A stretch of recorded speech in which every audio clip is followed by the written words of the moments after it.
السلام علیکم دوستو، یہ کہانی ہے ایک غریب شخص کی۔ ایک شخص بہت ہی غریب تھا۔ اس نے اپنی بیوی سے مشورہ کیا کہ ایک رئیس آدمی کے ہاں غلامی کی جائے۔ اس کی بیوی نے اجازت دے دی۔ اس کی بیوی نے ابھی پہلا بیٹا ہی نہیں پیدا کیا تھا کہ وہ اپنی بیوی کو بھری جوانی میں چھوڑ کر غلامی میں چلا گیا تاکہ آنے والے بچے کا بہتر مستقبل بن جائے۔ وہ دور دراز ایک شہر میں چلا گیا اور 20 سال اس رئیس آدمی کی خدمت کی۔ 20 سال بعد رئیس آدمی سے اجازت لی کہ وہ اب گھر جانا چاہتا ہے۔ رئیس آدمی سخی بھی تھا۔ اس نے بہت ساری بکریاں، گائے، بھینس اور اونٹ دیے اور امیر اور مالا مال بنا کر واپس بھیجا۔ وہ واپس آ رہا تھا کہ صحرا سے گزر ہوا اور راستے میں اسے ایک جھونپڑی ملی۔ اس میں ایک درویش آدمی تھا۔ اس کے پاس رات گزاری۔ غریب شخص نے رات کو درویش آدمی سے گزارش کی کہ وہ اسے نصیحت کرے۔ درویش نے کہا کہ میں نصیحت تو کروں گا، لیکن میں نصیحت کرنے کی قیمت وصول کرتا ہوں۔ اس نے قیمت پوچھی۔ کہا کہ ہر نصیحت کے بدلے ایک اونٹ لوں گا۔ اس نے کہا کہ میں مالدار ہوں، نصیحت مل جائے تو اونٹ کی کوئی بات نہیں۔ اس نے قیمت ادا کی۔ بزرگ نے نصیحت کی، جب بھی آسمان پر تارے ایک لائن میں دیکھو تو فوراً کسی پہاڑ پر چلے جانا، سیلاب آئے گا۔ اس شخص نے کہا کہ یہ نصیحت میرے کسی کام کی نہیں، مجھے کوئی اور نصیحت کی جائے۔ درویش نے کہا کہ نئی نصیحت کے لیے آپ کو نئی قیمت ادا کرنا پڑے گی۔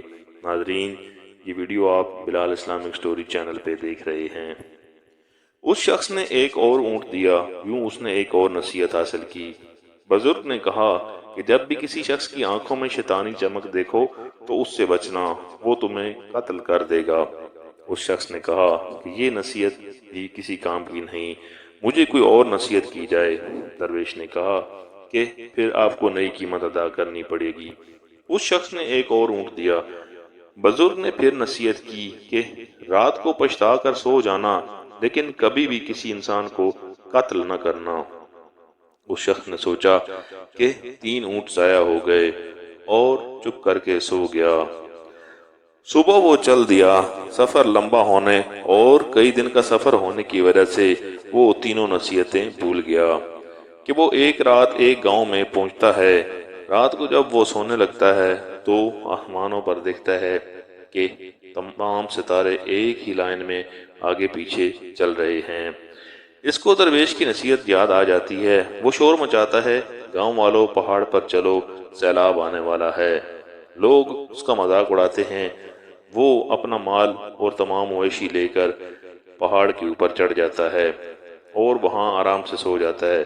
صبح اٹھتا ہے تو دیکھتا ہے کہ نیچے سیلاب آ گیا ہے اور سارے گاؤں والے غرق ہو جاتے ہیں۔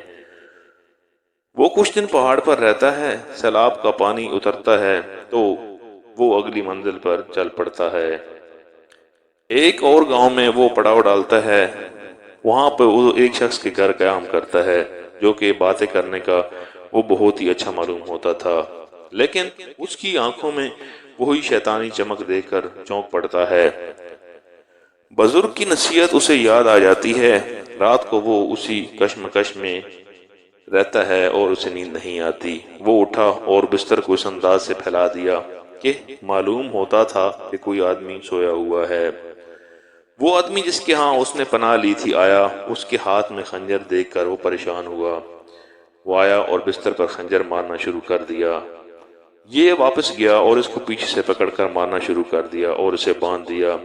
وہاں کے داروغہ اور پولیس کو بلایا اور اس کو پولیس کے حوالے کر دیا۔ آخرکار وہ رات کو اپنے گاؤں میں پہنچ جاتا ہے اور اپنے گھر کے پاس پہنچ کر دیکھتا ہے کہ گھر میں اس کی بیوی کسی کڑیل نوجوان کے ساتھ والی چارپائی پر سوئی پڑی ہے۔ اس شخص کو بہت غصہ آیا اور دل میں خیال آیا کہ میں اس نوجوان کو قتل کر دوں گا۔ جیسے ہی وہ ارادہ کرتا ہے، اسے اس درویش کی بات یاد آ جاتی ہے کہ کبھی بھی قتل کر کے نہ سونا، پچھتا کر سو جانا۔ وہ سوچتا ہے کہ پہلی نصیحت بھی کام کر گئی، درویش کی دوسری نصیحت نے بھی کام کیا، لہذا وہ گاؤں سے باہر آ جاتا ہے۔ صبح ہوتی ہے۔ اس کے دل میں خیال آیا کہ گاؤں والوں سے اپنا حال دریافت کروں۔